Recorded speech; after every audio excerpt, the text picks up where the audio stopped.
Learn with Mamta. Today we are going to discuss about further steps in digestion. So, digestion in stomach. Digestion in buccal cavity, we have done it in detail. So, esophagus opens up into a bag-like structure or J-shaped structure that is stomach. ठीक है, stomach में open up हो जाती है. जो आइसोफेगस stomach में open होती है उस ओपनिंग को एक स्फिंक्टर कंट्रोल करती है, दैट इज गैस्ट्रो आइसोफेजियल स्फिंक्टर. ये उसको ओपनिंग को और क्लोजिंग को कंट्रोल करती है. ठीक है. म्यूकोसा इनर लेयर, हमने एलिमेंट्री कैनाल की स्ट्रक्चर को अच्छे से देखा था, तो उसमें जो इनर मोस्ट जो इरेगुलर सी लेयर थी उसको बोला था म्यूकोसा इनर लेयर. वो उसमें कुछ सेल्स होती हैं जो सिक्रीट करती हैं म्यूकस नेक सेल्स. ये सिक्रीट करती हैं म्यूकस फूड को मिक्सअप होने में. फूड अब आइसोफेगस से स्टमक में आया, स्टमक से स्मॉल इंटेस्टाइन में जाएगा, स्मॉल इंटेस्टाइन से फिर लार्ज इंटेस्टाइन में जाएगा, तो उसको म्यूकस की जरूरत है क्योंकि उसके साथ मिक्स होके वो स्मूथली मूव कर सकता है अपनी इंटेस्टाइन और एलिमेंट्री कैनाल के अंदर. पेप्टिक और चीफ सेल्स ये क्या करती है, रिलीज पेप्सिनोजन. पेप्सिनोजन एंजाइम को रिलीज करती हैं, that is a pro enzyme. Pro enzyme का मतलब है इनएक्टिव.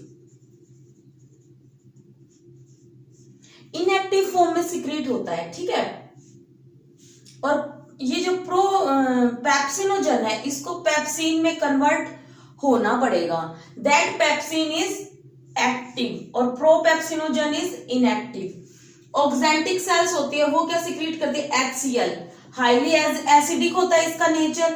ठीक है. इंट्रिंसिक फैक्टर्स भी सिक्रीट करती है ऑक्जेंटिक सेल्स. ठीक है. एब्जॉर्प्शन ऑफ विटामिन B12 में काम आता है, इस पे क्वेश्चन आ सकता है.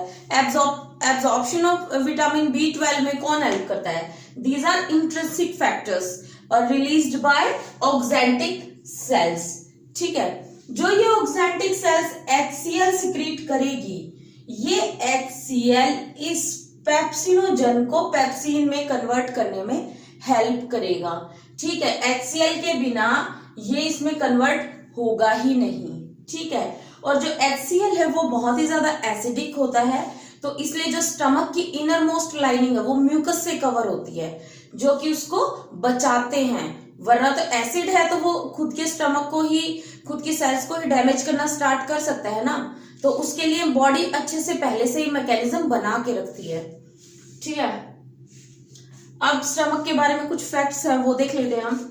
Food stored in stomach for 4 to 5 hours. Digest होने के लिए स्टमक के अंदर फूड रहता है 4 to 5 आवर्स. ठीक है. Chyme is a term that is for gastric juice plus food in stomach, especially in stomach. Stomach में जो हाफ डाइजेस्टेड फूड और जो उसके अंदर जो जूसेस मिले हुए होते हैं गैस्ट्रिक जूसेस, उनको उनसे मिलके जो मिक्सचर बनता है उसको स्पेशली बोलते हैं काइम. ठीक है. म्यूकस प्लस बाइकार्बोनेट, जो मैंने आपको बताया ना कि mucus plus bicarbonate stomach wall safety, stomach wall की सेफ्टी के लिए होते हैं क्योंकि HCl स्टमक की वॉल को ही डैमेज कर सकता है, तो इसीलिए म्यूकस और बाइकार्बोनेट उसके डैमेज को बचाते हैं. ठीक है. रेनिन एक एंजाइम है, protein digesting enzyme in infants में होता है ये. ठीक है. ये आपको याद रखना पड़ेगा. ठीक है. Lipase is fat digestion. Fat digestion मतलब थोड़ा बहुत होता है स्टमक में. ठीक है. मैक्सिमम तो जो क्या बोलते हैं ये म्यूकस और जो गैस्ट्रिक जूसेस सिक्रीट होते हैं वो मिक्सअप होते हैं. जो पेप्सिनोजन है वो पेप्सिन में कन्वर्ट होता है, that is a proenzyme that is inactive और एक्टिव फॉर्म में हो जाता है with the help of HCl. ठीक है. So this is what happens in stomach. So let's move into digestion in intestine. Stomach से इंटेस्टाइन में stomach intestine में ओपन अप होता है. So let's see how digestion takes place in intestine. ठीक है. Intestine में क्या होता है, अब हमने जब ग्लैंड्स पढ़े थे तो हमने देखा था कि लीवर था, पेनक्रियास था, गोल ब्लैडर था, सबकी जो मिक्सचर, जो जूसेस थे, जो बाइल जूस था, वो सब इंटेस्टाइन में आ रहे हैं. ठीक है. तो इंटेस्टाइन में थोड़ा सा प्रोसेस लंबा रहेगा, हम यहाँ पे स्टार्ट कर देते हैं.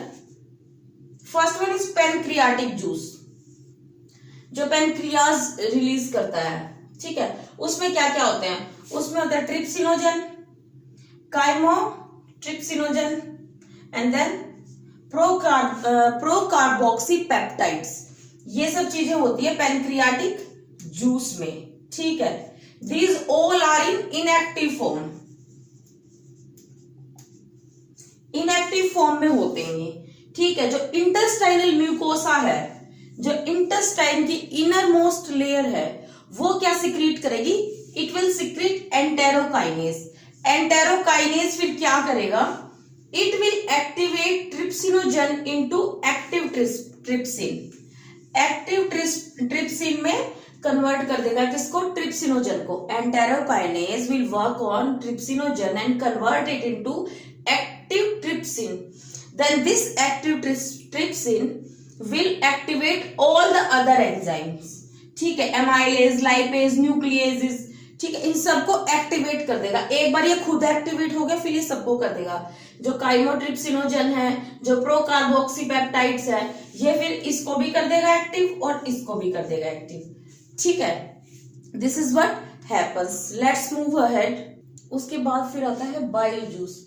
बाइल जूस में क्या होते हैं, बाइल पिगमेंट्स होते हैं, ठीक है। बाइल पिगमेंट्स, उनमें क्या होते हैं, विलाई विरिडिन और विलाई रुबिन, ये these are bile pigments. Bile salts होते हैं, that are cholesterol and phospholipids. No enzyme at all. Bile juice में किसी भी टाइप का कोई भी एंजाइम नहीं होता, ये बात याद रखने वाली है, ठीक है। कोई एंजाइम नहीं होता बाइल जूस में। Doesn't have direct role in digestion, it doesn't have direct role in digestion. ये क्या करता है, इट एक्टिवेट लाइपेजेस, लाइपेज को एक्टिवेट करता है। लाइपेज को एक्टिवेट क्यों, वो क्या करते हैं, डाइजेशन ऑफ फैट्स, ठीक है। डाइजेशन ऑफ फैट होता है इनमें, ठीक है। The submucosal gland, Brunner's gland, जो सबम्यूकोसल लेयर होती है उसमें कुछ ग्लैंड्स होते हैं जिनको बोलते हैं Brunner's gland. Succus entericus, succus entericus is mucus plus juices secreted by brush bordered cell of submucosa, ठीक है। जो सबम्यूकोसल लेयर है, जो ब्रश बॉर्डर सेल है ना, उससे secreted juices plus mucus both are combined and called succus entericus, ठीक है। Mucosa layer has goblet cell which secrete mucus.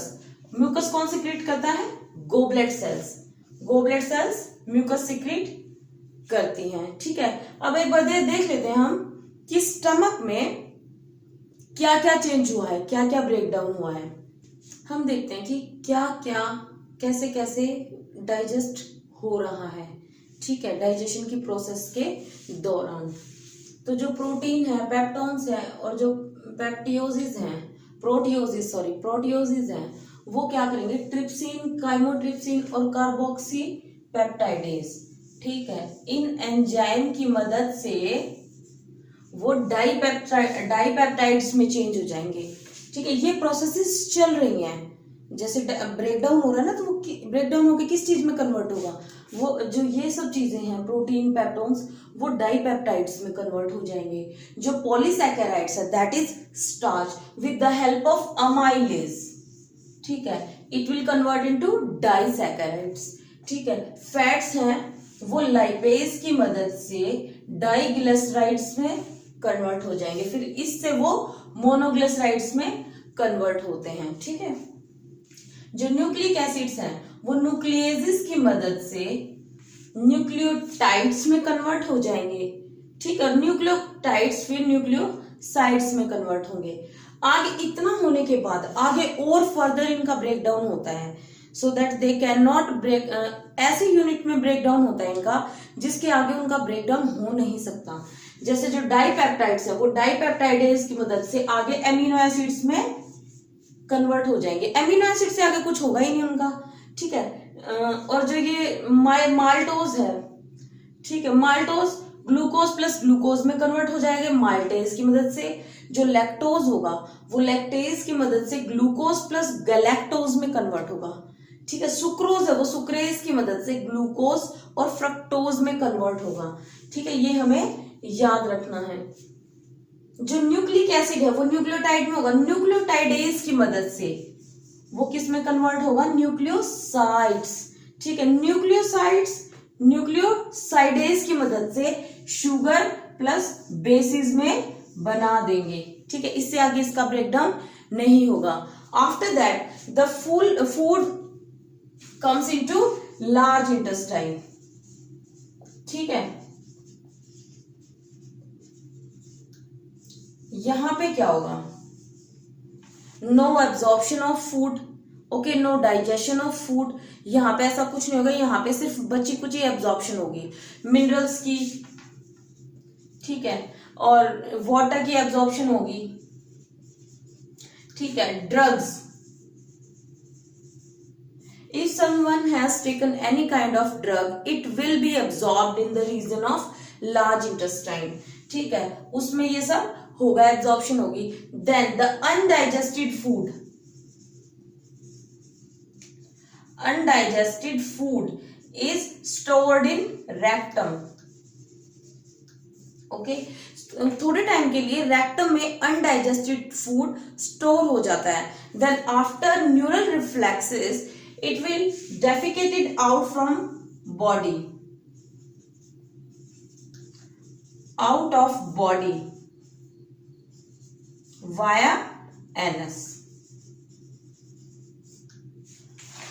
Brain हमें सिग्नल देता है, ठीक है, उसके बाद whenever it is out the undigested food will be defecated out of the body via anus। So here we finish our digestion, okay, digestive system।